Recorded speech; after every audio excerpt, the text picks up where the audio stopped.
주시옵소서. 예수님의 이름으로 기도합니다. 아멘. 이스라엘의 역사를 보면은 구약과 신약 사이에는 중간기 시대라고 해서 약 400년간의 공백이 있습니다. 그리고 이 400년의 공백이 시작하는 그 부력, 그러니까 이스라엘 백성들이 북이스라엘은 아수르에 의하여서 멸망하고 남유다는 바벨론에 의해서 멸망한 다음에 그들이 포로로 끌려가게 되어지는 것이죠. 그러나 하나님은 이스라엘에게 은혜를 베푸셔서 1차, 2차, 3차에 걸쳐서 다시금 예루살렘으로 돌아올 수 있는 은혜를 주시는 것이죠. 비록 하나님의 은혜를 베풀어 주셔서 예루살렘에 돌아왔지만 그들은 여전히 나라를 잃어버렸고 그 가운데 홀로 독립해야 되는 그러한 위기의 상황에 놓여 있게 되어진 것이죠. 이러한 위기 속에서 하나님을 깊이 만난 사람들이 기록한 성경이 바로 에스라, 느헤미야, 에스더라는 성경입니다. 이 에스라, 느헤미야, 이 에스더 성경은 포로 귀환 후에 어떻게 하나님께서 이스라엘 백성들에게 은혜를 베풀어 주셔서 예루살렘에 남아서 정말로 예수님이 오시는 그것을 맞이하고 있는지에 대하여 기록하고 있는 것이죠. 특별히 그 가운데 있는 느헤미야서에 대하여서 우리가 저번 시간부터 살펴보고 있습니다. 오늘은 두 번째 시간으로 기도를 경험하는 하나님의 위로에 대해서 다시 같이 한번 살펴보았으면 좋겠습니다. 지속적으로 관심을 두고 있던 사람이나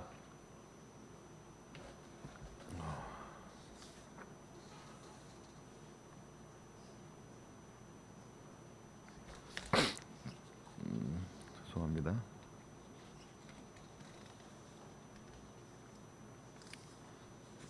예.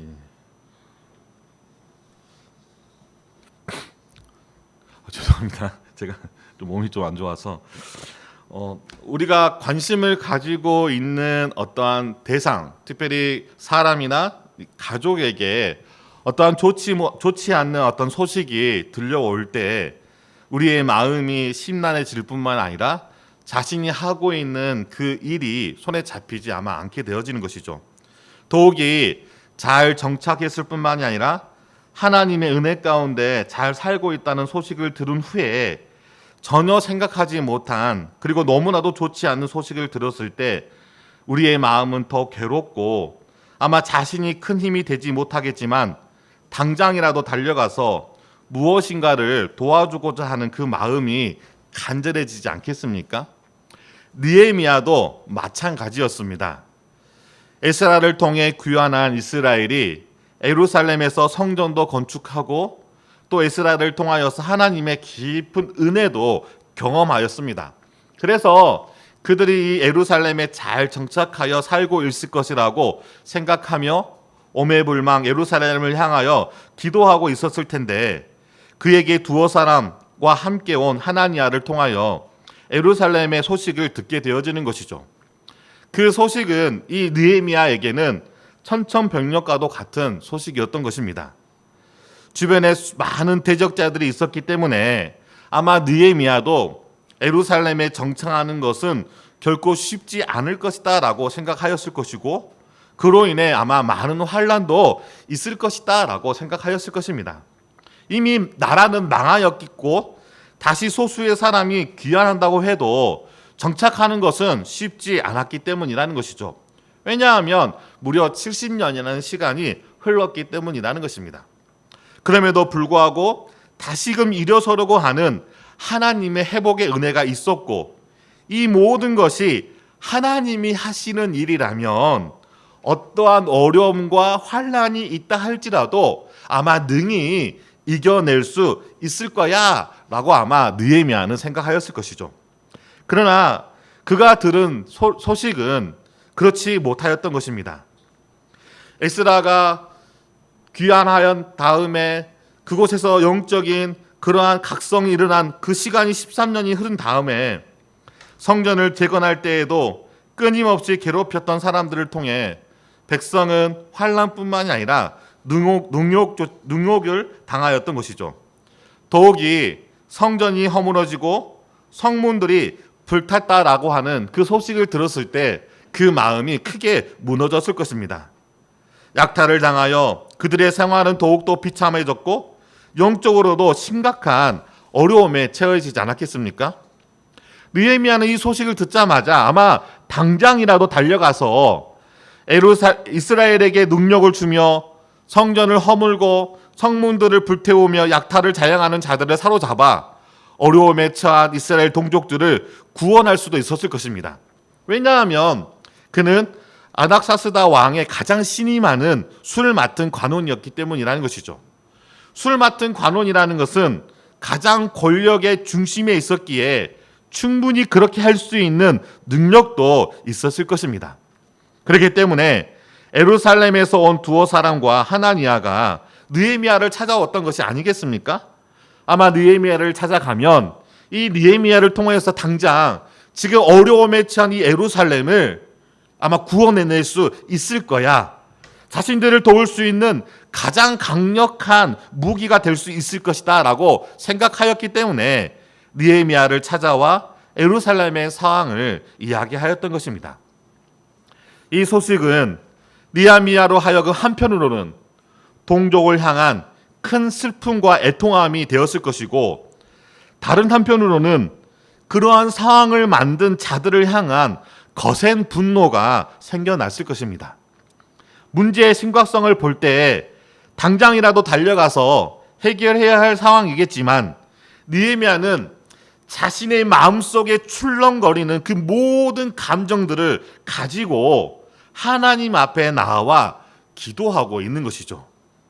왜냐하면 이 모든 문제의 해결이 자신에게 있는 것이 아니라 하나님께 있음을 알았기 때문인 것입니다. 예루살렘에서 일어난 모든 문제들 또한 하나님 안에 일어난 일임을 알았기에 이 말을 듣고 느헤미야는 바로 달려간 것이 아니라 바로 그 자리에서 앉아서 울고 수일 동안 슬퍼하며 하늘의 하나님 앞에 금식하며 기도하였던 것이죠. 우리는 여기서 이러한 느헤미야의 행동을 통해 모든 문제의 원인이 하나님과의 관계에 있음을 우리는 발견할 수가 있는 것입니다. 우리가 저번 시간에 우리가 무엇을 같이 말씀을 나누었습니까? 우리의 인생의 위기를 해결할 분은 오로지 하나님뿐이시기에 우리의 삶 속에서 크고 작은 문제가 생길 때마다 우리는 누구 앞에 나가야 합니까? 바로 하나님 앞에 나아가야 한다는 것이죠. 그리고 하나님을 향하여 간절히 기도해야 한다는 것입니다. 왜냐하면 우리의 기도의 근거가 이 세상의 환난이나 문제에 있는 것이 아니라 하나님께 있기 때문이라는 것이죠. 그래서 그 자리에 앉아서 통곡하며 근심하며 기도한 이 느헤미야의 첫 번째 기도가 무엇이었습니까? 이르되 하늘의 하나님 여호와 크고 두려우신 하나님이여 주를 사랑하고 주의 계명을 지키는 자에게 언약을 지키시며 국류를 베푸시는 주여 간구하나이다. 하나님의 그 성품에 의지하여 기도하고 있는 이 느헤미야의 모습을 볼 수가 있는 것이죠. 이게 바로 저번 시간에 우리가 살펴보았던 부분이라면 이 느헤미야는 이 기도의 근거를 하나님께 둔 다음에 바로 이어서 기도를 하고 있는데 이 기도를 보면은 느헤미야는 모든 문제, 지금 이스라엘이 직면하고 있는 그런 위기, 그런 환난의 그 문제조차도 무엇으로 보고 있냐면 하나님과의 관계에 있음을 우리에게 말해주고 있는 것이죠. 사람들은 모든 문제의 원인을 보이는 현상에 있다고 생각합니다. 지금 예루살렘의 문제도 당장 보면 거듭 자신들을 방해할 뿐만이 아니라 능욕하고 성전을 허물고 성문을 불태우는 자들로부터 생겨난 문제라고 생각할 수가 있는 것이죠. 그러니까 그 대적자들을 당장에 느헤미야가 가지고 있는 권력의 힘을 의지하여 쳐버리면 지금 이스라엘이 당면하고 있는 이 위기로부터 벗어날 수 있을 것이다 라고 생각할 수도 있을 것입니다. 또한 이렇게 외부적인 문제뿐만이 아니라 내부적으로 내가 약하거나 나의 능력이 부족해서 아니면 나의 성격이 너무나 순하거나 너무나 물러서 그런 것이 아닌가. 그러니까 그때그때마다 내가 그냥 딱딱 부러지게 대하면 좋은데 그렇지 못하고 나의 유순한 성격 때문에 이런 어려움에 처하지 않았겠는가라고 하는 그런 자기 안에서 그 문제의 원인을 찾으려고 한다는 것이죠. 물론 이렇게 자기의 내부적인 이유나 또 외부적인 어떤 원인들로 인하여 어떠한 상황이 발생할 수도 있습니다. 그러나 그 근본적인 원인을 보지 않고서는 네 안의 내부적인 문제나 외부적인 원인들이 해결되어진다고 해서 그 문제가 사라지거나 해결되어지지 않는다는 것이죠. 일순간에 사라지는 것처럼 보이지만 계속해서 그 모양만 바꿀 뿐이지 우리가 죽는 날까지 우리의 인생의 이러한 문제들은 결코 사라지지 않는다는 것이죠. 지금 자신의 건강에 어려움이 있습니다. 이빨이 너무 아파서 이빨을 빼고 또 이빨을 치료하는 과정이 한 6개월에서 1년 동안 긴다고 합니다. 그 긴 시간을 잘 이겨내고 그리고 새 이빨을 다시 넣어서 다시 완전히 회복된다고 하면 그 이빨로 오는 어떤 건강의 위기들을 극복할 수 있는 것이 아니겠습니까? 그렇다고 해서 건강에 항상 죽은 날까지 우리가 건강하게 산다라고 보장할 수가 없는 것이죠. 우리의 육체는 쇠약해지고 그 쇠약함에 따라서 이곳저곳에서 계속해서 문제를 일으킬 수밖에 없다는 것이죠. 잠깐 그 문제가 사라진다고 해서 영원히 그 문제가 사라지는 것이 아니라는 것이죠. 그렇기 때문에 우리는 우리의 삶 속에서 일어나는 그 문제들에 무엇을 봐야 합니까? 본질적인 것을 보아야 한다는 것이죠. 느헤미야는 지금 이스라엘이 당하고 있는 위기의 문제가 그러한 외부적이거나 아니면 이스라엘 백성들의 내부적인 원인 때문에 발생한 것이 아니라 하나님과의 관계에 있음을 깨닫게 된 것이죠. 그 관계 안에서 해결될 수 있는 문제임을 알았기에 모든 것을 쏟아부어 그 자리에 앉아서 울었고 수일 동안 슬퍼하였으며 긴급을 요하는 상황이었기에 더욱 힘써서 하늘의 하나님 앞에 금식하고 간구하였던 것입니다. 성경은 항상 우리에게 본질이 무엇인지를 알려줍니다. 이스라엘과 블레셋과의 싸움에서 키가 6규빗 한 뺨이며 노투구를 썼고 몸에는 비늘 갑옷을 입고 다리에는 녹 각반을 쳤으며 어깨 사이에는 노 당창을 찬 가드 사람 골리앗으로부터 이스라엘 군대가 모욕을 당하게 되어집니다. 이스라엘 군대가 모욕을 당하는 것은 단순히 이스라엘 군대만이 모욕을 당하는 것이 아닙니다. 이스라엘 군대가 목욕을 당한 것은 하나님 또한 같이 목욕을 당하는 것과 같다는 것이죠. 그럼에도 이스라엘은 골리앗으로 인하여 크게 두려워하였다라고 말하고 있는 것입니다. 어떻게 보면 지금 이스라엘의 위기는 강력한 골리앗을 포함한 블레셋이 뿜어내는 강력한 군사력으로 인한 두려움이며 위기였던 것이죠. 이 위기를 이기기 위해서는 어떻게 보면은 골리앗보다 더 크고 더 힘세고 더 전투에 능할 뿐만이 아니라 온 몸을 골리앗이 가지고 있는 그 무기보다 더 강력한 무기를 둘러싸서 그를 무찌르면 아마 이스라엘의 사기는 높아질 것이고 그 전쟁에서 블레셋을 무찌르게 되지 않겠습니까? 그러나 이스라엘에게는 골리앗과 싸움에서 자신 있게 이길 수 있는 용사가 없었기 때문에 결코 자신들의 힘으로는 그 위기를 이겨낼 수가 없었던 것이죠. 그런데 오히려 골리앗과 정반대되는 골리앗이 이 골리앗과 싸워서 이길 뿐만이 아니라 그 다윗을 통하여 그 전쟁에서 블레셋을 크게 무찌르게 되어진 것입니다. 그럼 이 다윗이 이길 수 있었던 것은 무엇이겠습니까? 골리앗보다 장사였기 때문에 이겼습니까?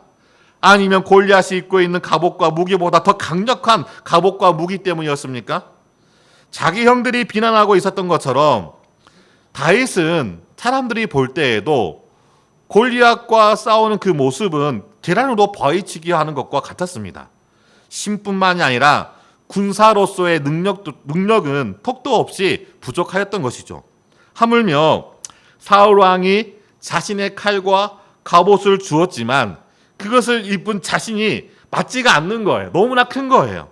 그러니까 익숙하지 못함으로 그 모든 것을 벗고 그냥 자신이 입고 왔던 그 차림으로 목자였을 때 들짐승을 쫓아냈던 그 물매만을 가지고 나아갔음에도 그는 골리앗을 이겼을 뿐만이 아니라 블레셋을 크게 무찌르게 되어진 것이죠.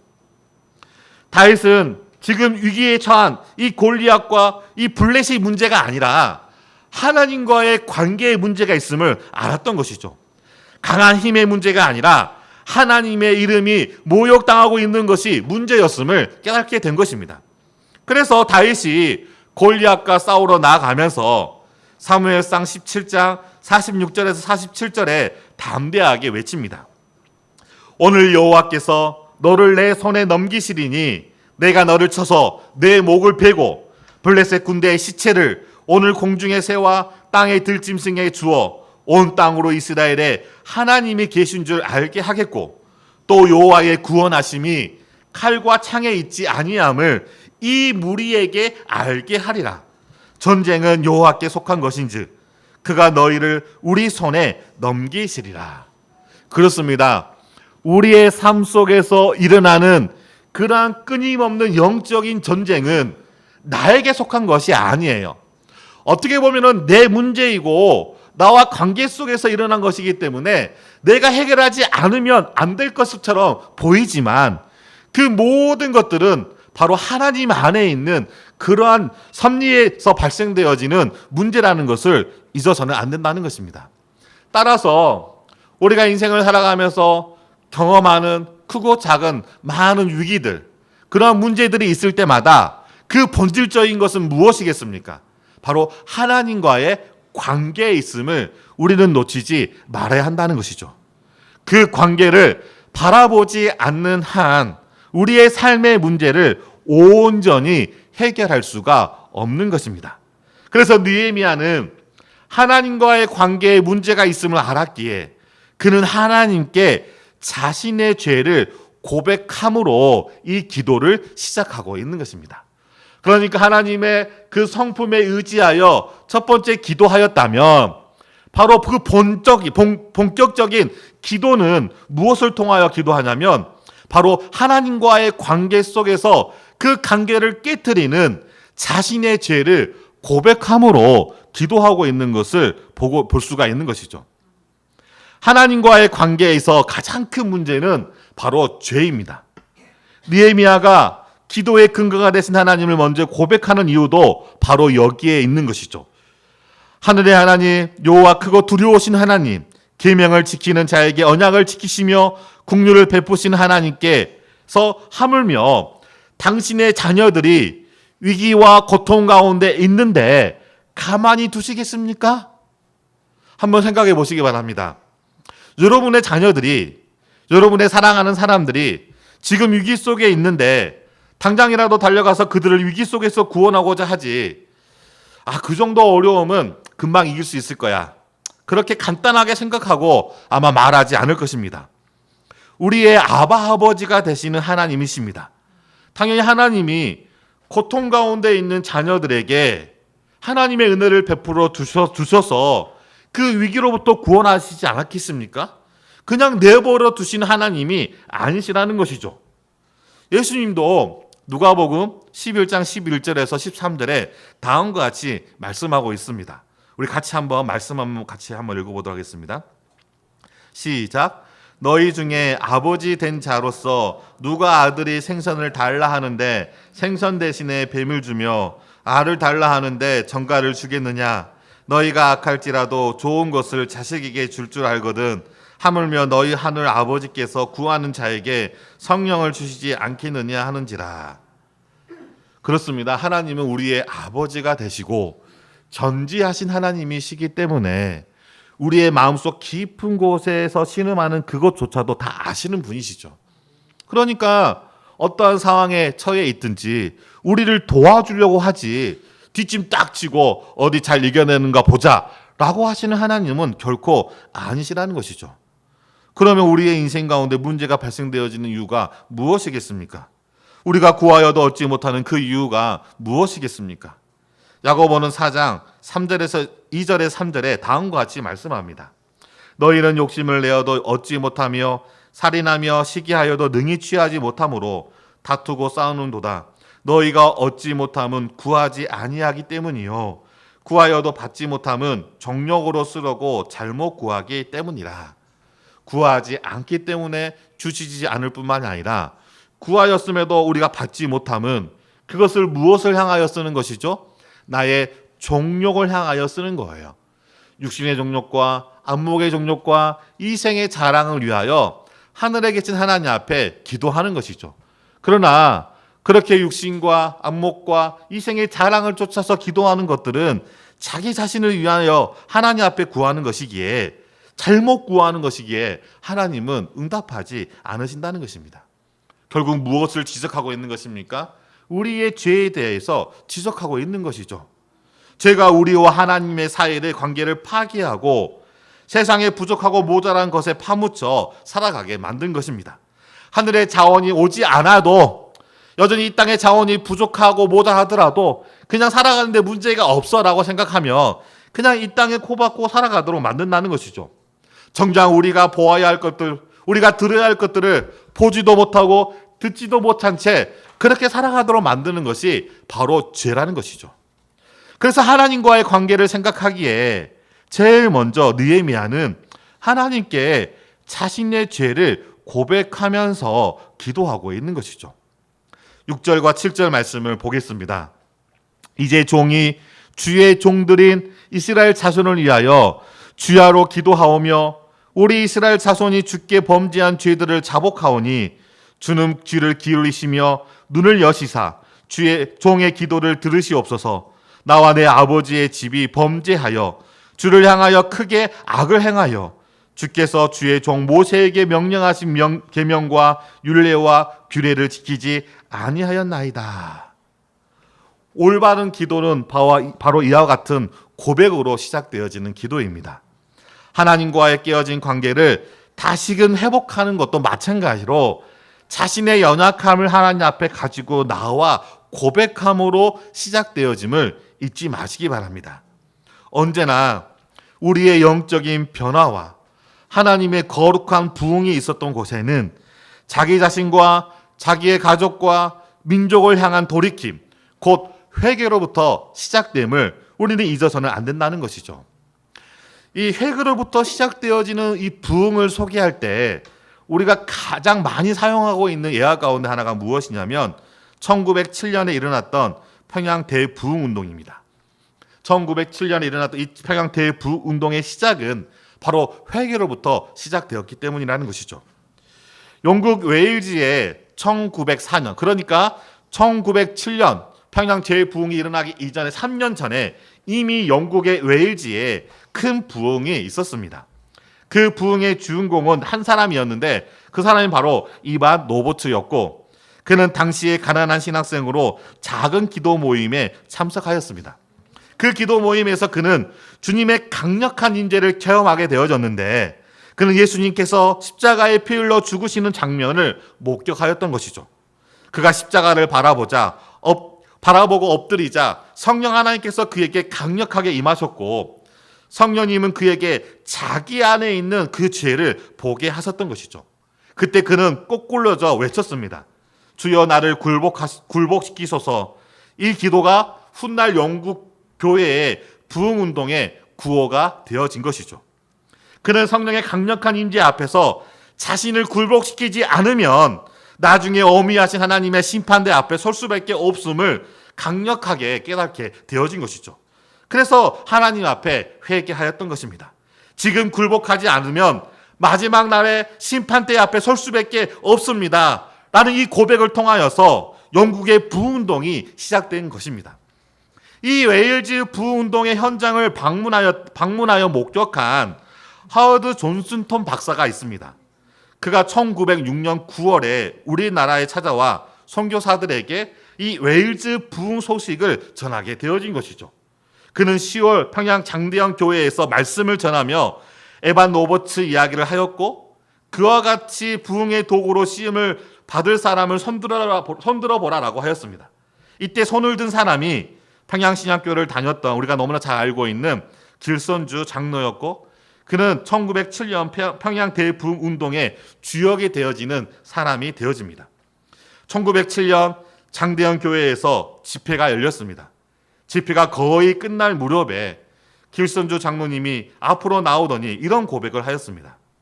저는 친구가 유언하며 맡긴 돈 200원 중에서 100원을 가로챘습니다.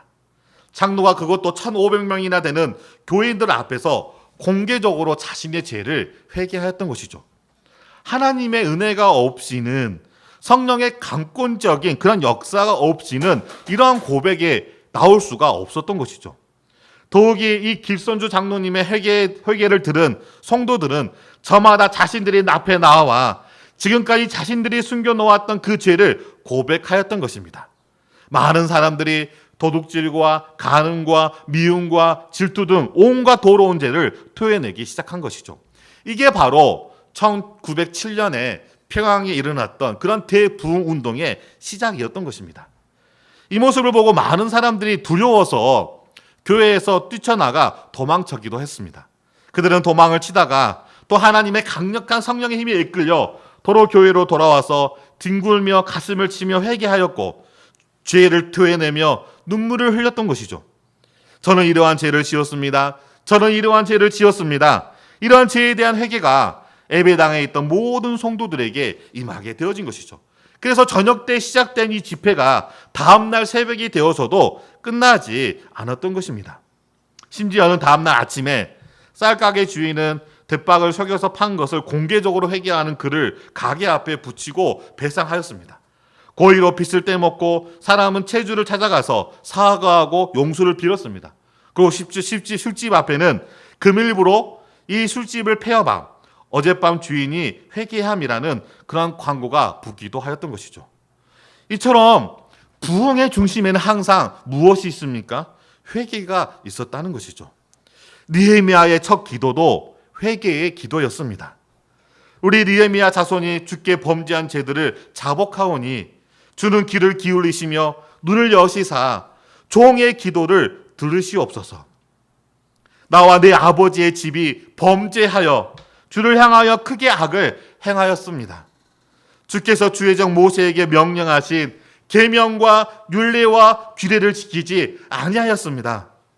느헤미야는 이스라엘 자손의 죄로 말미암아 지금 이스라엘의 성읍이 비참하게 되었고 황폐한 상황에 놓이게 되었다는 사실을 인정하고 있는 것이죠.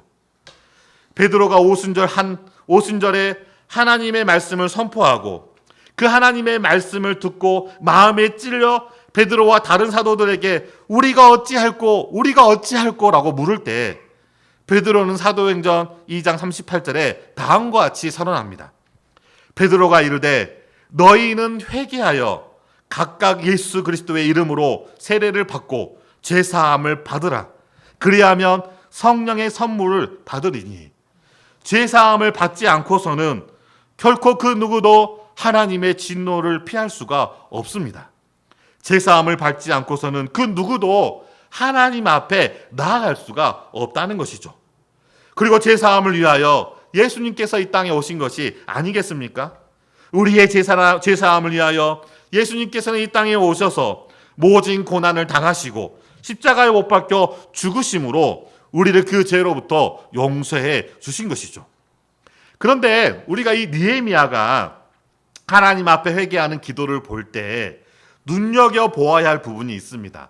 어떤 부분이냐면, 자 보세요. 자신이 하나님 앞에 지은 죄. 지금 문제는 자신과 상관없는 예루살렘에서 발생된 문제이지 않겠습니까? 그리고 예루살렘과 하나님과의 관계의 문제이지 않겠습니까? 그런데 그 예루살렘과 하나님과의 관계의 그 문제로 인한 그 원인을 자신의 죄로 가지고 오는 것을 볼 수가 있는 것이죠. 더욱이 내 아버지의 집, 그리고 이스라엘 자손이 주께 범죄하고 악을 행하였다라고 고백하는데, 이 모든 고백은 마치 자기 자신의 죄인 것 마냥 고백하고 있다는 것이죠. 그러니까 자기 자신 죄뿐만이 아니라 자기 집의 아버지 죄조차도 자기의 죄이고, 이스라엘의 공동체의 죄조차도 자기의 죄임을 고백하고 있는 것이죠. 이는 지금 자신이 수상궁에 있고 고난을 당하고 있는 이스라엘 백성들은 예루살렘에 있지만 이미 영적으로 한 가족, 한 공동체, 한 몸이라는 사실을 우리에게 알려주고 있는 것이죠. 그러니까 이 부분은 우리에게 어떤 교훈을 주냐면 나 혼자 지은 죄가 나에게만 영향을 주는 것이 아니라 내가 속해 있는 내 가정, 내가 속해 있는 내 교회, 내가 속해 있는 하나님의 나라와 하나님의 의까지 영향을 준다는 거예요. 나 한 사람 정도야 괜찮겠지. 나 한 정도야 몰래 하는데 누가 알아보겠어. 내가 심풀교회 다니고 내가 하나님의 자녀라는 것을 사람들이 내가 말하지 못하면 알지 못하는데 뭐가 문제겠어? 라고 생각하는데 결코 그렇지가 않다는 거예요. 옆에서 죄 가운데 신음하는 그 형제의 죄가 나의 죄예요. 교회에 수많은 어려움들이 있고 수많은 목회자들의 문제와 중직자들의 어려움들이 있지 않겠습니까? 그들의 죄가 목회자의 죄뿐만 아니라 나의 죄가 되는 거예요. 전국 교회를 볼 때마다 안타까운 그런 모습들을 우리가 볼 때도 있어요. 많은 교회들은 하나님의 나라를 위해서 열심히 해요. 그런데 더러는 소수의 교회들로 인하여서 많은 교회들이 욕을 먹지 않겠습니까? 그 교회들이 행하는 그 죄조차도 우리 교회가 행하는 죄와 똑같은 거라는 거예요. 왜 그렇습니까? 결코 남이 아니라는 것이죠. 한 하나님, 한 예수님, 한 성령님 안에서 우리가 한 몸 된 공동체이기 때문에 그러한 마음으로 죄에 대해서 우리가 해결하지 않는다면 어떻게 내가 그 형제를 사랑하고 교회를 사랑한다라고 말할 수가 있겠습니까? 느헤미야는 이 모든 사실을 알았기 때문에 자신의 죄뿐만이 아니라 자기 가정의 죄, 그리고 이스라엘의 모든 죄들을 자신의 죄인 것 마냥 하나님 앞에 나와 고백하고 있는 것입니다. 우리도 마찬가지입니다. 우리와 하나님과의 관계가 회복되기 위해서, 성도의 지체들과 교회가 회복되기 위해서는 그것을 향한 기도가 필요하지 않겠습니까? 그 기도가 무엇입니까? 그 죄를 나의 죄로 알고 그것을 가지고 통회하는 마음으로 기도해야지만이 정말 이 느헤미야처럼 애끓는 심정으로 하나님 앞에 간절히 기도하는 것이 아니겠습니까? 이렇게 하나님 앞에 나와 자신의 죄인 것 마냥 기도하는 그 모든 것들을 하나님께서 용서해 주시는 하나님이시기 때문이라는 것이죠. 요한은 요한일서 1장 9절에 다음과 같이 말씀합니다. 만일 우리가 우리의 죄를 자백하면 그는 미쁘시고 의로우사 우리의 죄를 사하시며 우리를 모든 불의에서 깨끗하게 하실 것이요. 바울도 로마서 4장 7절에서 8절에 다음과 같이 말씀합니다. 우리 로마서 4장 7절에서 8절 말씀 같이 한번 읽어보도록 하겠습니다. 시작. 불법이 사함을 받고 죄가 가리어짐을 받는 사람은 복이 있고 주께서 그 죄를 인정하지 아니하실 사람은 복이 있도다 함과 같으니라. 죄 사함을 받는 사람이 진정한 복된 사람임을 우리에게 알려주고 있는 것이죠. 이처럼 하나님과의 관계 회복의 첫 시작은 회개의 기도로부터 시작되어지는 것입니다. 그렇다면 느헤미야는 이처럼 자신과 내 아버지 집과 이스라엘에 범죄하고 악을 행하였다고 하는데 그들이 행한 범죄와 악은 무엇이겠습니까? 7절에 보니까 주의 계명과 율례와 규례를 지키지 아니하였기 때문이다 라고 말씀해 주고 있는 것이죠. 느헤미야는 하나님과의 관계로 인한 문제를 알고 자신과 아버지 집과 이스라엘이 하나님의 말씀, 곧 하나님이 우리에게 주신 그 말씀의 길을 걷지 아니하고 자신의 정욕과 탐심, 그리고 세상이 추구하는 것들보다 그것들을 더 하찮게 여겼기 때문에 하나님과의 관계를 깨뜨렸다라고 생각하였던 것이죠. 죄라는 것은 세상 사람들이 말하는 도덕적이고 윤리적인 것도 죄이겠지만은 오늘 우리에게 하시는 그 말씀대로 살아가지 않는 그 모든 것들은 성경에서 죄다라고 우리에게 가르쳐주고 있는 것이죠. 그 말씀으로부터 자유로울 수 있는 사람이 몇 명이 있겠습니까? 저를 포함해서 하나님의 말씀대로 살고자 원하는 사람들은 많겠지만은 실질적으로 저를 포함해서 그 말씀대로 살아가는 사람들은 얼마나 있겠습니까? 그렇기 때문에 우리는 매 순간 하나님의 은혜가 필요하다는 거예요. 매 순간 우리의 기도의 첫 기도는 바로 내 죄를 회개함으로 시작해야 한다는 것이죠. 왜냐하면 주님이 오시는 그날 때까지 우리는 이 죄로부터 벗어날 수 없는 존재들이기 때문이라는 것이죠. 그래서 느헤미야는 자신의 죄에 대하여 회개한 후에 하나님과의 관계를 회복하기 위하여 하나님이 주신 말씀을 붙잡고 기도하고 있는 것을 볼 수가 있습니다. 우리 8절과 9절 말씀 다시 한번 같이 보겠습니다. 8절에 보니까 옛적에 주께서 주의 종 모세에게 명령하여 이르시되 만일 너희가 범죄하면 내가 너희를 여러 나라 가운데에 흩을 것이요 만일 내게로 돌아와 내 계명을 지켜 행하면 너희 쫓긴 자가 하늘 끝에 있을지라도 내가 거기서부터 그들을 모아 내 이름을 두려고 택한 곳에 돌아오게 하리라 하신 말씀을 이제 청하건대 기억하옵소서. 자, 지금까지 한 말씀은 하나님이 모세에게 준 약속의 말씀이에요. 그러니까 자신의 죄를 먼저 회개한 이 느헤미야는 무엇을 붙잡고 기도하냐면 하나님의 약속의 말씀을 붙잡고 하나님이 이렇게 말씀하지 않으셨습니까? 이렇게 말씀을 이제 내가 청하건대 하나님 기억하옵소서. 하나님이 하신 말씀을 기억하옵소서. 자, 이것을 어떻게 보면은 하나님이 기억하지 못하시는데 너무나 오래되어져서 보세요. 지금 느헤미야 시대와 모세 시대 너무나 먼 시대이지 않겠습니까? 그러니까 너무나 세대에 걸쳐서 먼 시기 때문에 하나님이 마치 잃어버려서 내가 그것을 말함으로 깨닫게 그 기억을 상기시키는 것처럼 보이지만 여기서 기억하옵소서는 우리 인간, 우리 사람이 이해하기 편한 그러한 언어로 우리에게 말해주고 있는 것이죠. 무엇입니까? 전지전능하신 하나님께서 이 모든 것을 다 아시는 것이지 않겠습니까? 그리고 그 아시는 하나님께서 말씀하신 것이오니 그 말씀에 의지하여 내가 기도합니다. 뭘 의미하는 것이죠? 기도하는 대로 응답하여 주소서라고 이야기하고 있는 것입니다. 그렇다면 이 느헤미야가 붙잡고 있는 그 말씀은 어떠한 말씀입니까? 이는 이스라엘 백성이 광야에서 자신들의 죄로 말미암아 여호와 하나님께로부터 심판을 받아 고통을 겪고 있을 때 모세는 여호와 하나님이 이스라엘 족장들과 맺으신 그 언약을 기억하도록 강구하고 있는 것입니다. 그리고 그 언약은 무엇입니까? 하나님께서 언약을 통하여서, 즉 말씀을 통하여서 이스라엘 자손들에게 두 가지 중에 한 가지를 선택하라라고 하신 말씀이 있습니다. 축복과 저주의 말씀이라는 것이죠. 즉 언약의 말씀에 순종하지 아니하면 너희들이 여러 나라들 가운데 흩어져 버릴 것이고 그 약속의 땅으로 주신 그 가나안 땅에서 너희들을 쫓아내리라라고 하는 경고의 말씀이라는 것이죠. 그래서 신명기 4장 25절에서 27절에 다음과 같이 말씀합니다.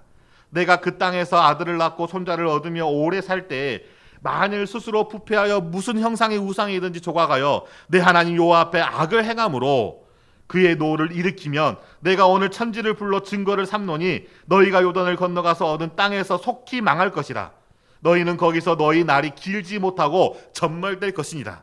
여호와께서 너희를 여러 민족 중에 흩으실 것이요 여호와께서 너희를 쫓아보냈을 그 여러 민족 중에 너희의 남은 수가 많지 못할 것이며 이게 하나님께서 하나님의 말씀에 불순종할 때 내가 이와 같이 너희에게 심판할 것이다 라고 신명기에 이미 말씀하였습니다. 이와 반면에 너희들이 하나님의 말씀에 순종하면 여호와는 그들에게 복을 베푸실 것임에 대하여 말씀하고 있는 것이죠. 그래서 신명기 28장 1절에 보면 내가 내 하나님 여호와의 말씀을 삼가 듣고 내가 오늘 내게 명령하는 그의 모든 명령을 지켜 행하면 내 하나님 여호와께서 너를 세계 모든 민족 위에 뛰어나게 하실 것이다. 자 보십시오. 그런데 느헤미야의 관점에서 보면 지금 이 느헤미야가 붙잡고 있는 이 말씀은 현재 자신이 살고 있는 이 시대에 현실이 되어진 말씀이라는 거예요. 그러니까 이미 이 말씀이, 이 모세에게 하신 말씀이 이스라엘 자손들에게 그대로 이루어졌다는 거예요. 그들이 하나님 앞에서 불순종하고 우상을 섬기며 하나님의 길이 아니라 자기의 옳은 소견의 길을 쫓아갔으므로 남유다, 북이스라엘은 아수르에 의하여, 남유다는 바벨론에 의하여 멸망을 하였습니다. 따라서 느헤미야는 여호와가 이전에 이스라엘 자손에게 약속하신 것을 기억하기를 간구하는 것은 지금 내가 살아가는 이 시대에 이루어진 그 약속의 말씀이지 않겠습니까? 그렇게 불순종하는 자에게 하나님의 심판을 이루어서 이스라엘 민족들이 고통을 당하고 있다면 그 말씀의 반대편에 있는, 즉 포로 생활하는 이스라엘 자손이 진정으로 회개한다면 하나님이 약속하신 그 약속의 말씀, 다시금 그들이 그 약속의 땅을 다시 차지하게 하시고 또한 그들을 그곳에서 형통하게 하실 것이라는 그런 확신을 가지고 하나님 앞에 기도하였던 것이죠. 우리의 기도가 이와 같이 확신의 기도가 되기 위해서는 하나님의 말씀을 붙잡아야 한다는 것입니다. 말씀에 의지하는 기도를 가지고 하나님 앞에 할 때 우리는 확신을 가지고 하나님 앞에 나아갈 수가 있는 것이죠. 그래서 이 느헤미야는 신명기 30장 1절에서 4절의 말씀을 붙잡았던 것이죠. 내가 내게 진술한 모든 복과 저주가 내게 임함으로 내가 내 하나님 여호와로부터 쫓겨간 모든 나라 가운데서 이 일이 마음에서 기억이 나거든 너와 내 자손이 내 하나님 여호와께로 돌아와 내가 오늘 내게 명령한 것을 온전히 따라 마음을 다하고 뜻을 다하고 여호와의 말씀을 청종하면 내 하나님 여호와께서 마음을 돌이키시고 너를 긍휼히 여기사 포로에서 돌아오게 하시되 내 하나님 여호와께서 흩으신 그 모든 백성 중에서 너를 모으시리니 내 쫓겨간 자들이 하늘가에 있을지라도 내 하나님 여호와께서 거기서 너를 모으실 것이며 거기서부터 너를 이끄실 것이라. 무엇을 말씀하고 있습니까? 우리가 넘어졌던 곳에서 무릎을 꿇고 하나님께 기도하면 그 넘어졌던 그 곳에서 다시금 우리를 일으켜 세우신다는 거예요. 거기서부터 우리를 이끄신다는 것은 우리가 하나님 앞에 회개하며 그 약속의 말씀을 붙잡고 그렇게 살기로 다짐하며 그렇게 살아가기를 의지를 세울 때 하나님은 그곳에서부터 우리에게 힘을 주시고 다시금 일으켜서 우리가 하나님의 그 길을 걸어갈 수 있도록 인도하신다는 것이죠. 따라서 우리는 약속의 말씀을 기억해야 합니다. 시간이 다 지났기 때문에 다음 시간에 이 위의 말씀을 살펴보도록 하겠습니다. 우리의 영혼의 변화가 일어나기를 원하십니까? 여러분의 가정과 또 우리의 교회가 정말 하나님이 보시기에 정말 우리의 조국교회가 정말 다시금 부흥의 역사가 일어나기를 원하십니까? 먼저 이 모든 세상에 관영하고 있는 죄가 나의 죄임을 가지고 그것을 끌어안고 하나님 앞에 회개하시기 바랍니다. 하나님은 회개하는 자들의 마음을 변화시키시고 그 회개하는 한 사람을 통하여서 마치 그 길손주 장로님을 통하여 그 부흥의 운동이 시작되어진 것처럼 하나님은 나 한 사람을 통하여 하나님의 역사가 이루어지기를 원하시고 계시다는 것이죠. 그리고 그렇게 지금 그 자리에서 무릎을 꿇고 기도하며 하나님의 말씀을 의지함으로 하나님 앞에 고백하는 그 자를 찾고 계심을 잊지 마시기 바랍니다. 기도하시겠습니다.